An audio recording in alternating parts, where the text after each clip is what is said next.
Hello, मैं रमान उपमा अपने यूट्यूब चैनल सब सभी का स्वागत करती हूँ। मैं अभी एक शिवनाचारी सुना रही हूँ। अच्छा लगे तो लाइक शेयर कमेंट करना ना भूलें और मेरे चैनल को सब्सक्राइब कर लें।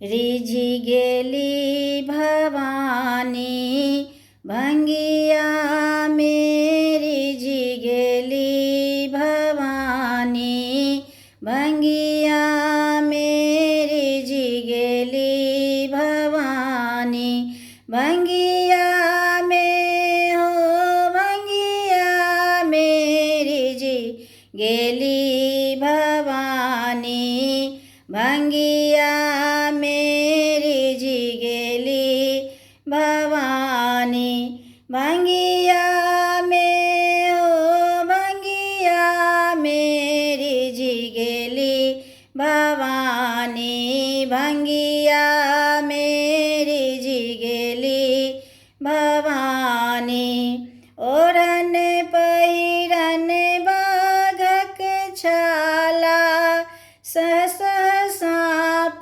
करे तन में, रिझी गेली भवानी भंगिया में, रिझी गेली भवानी भंगिया में, रिझी गेली भवानी। भाल बीच नभ चंद्र विराजे, सुरसरी बह जटा पर में, रिझी गेली भवानी भंगिया में, रिझी गेली भवानी भंगिया में, रिझी गेली भवानी।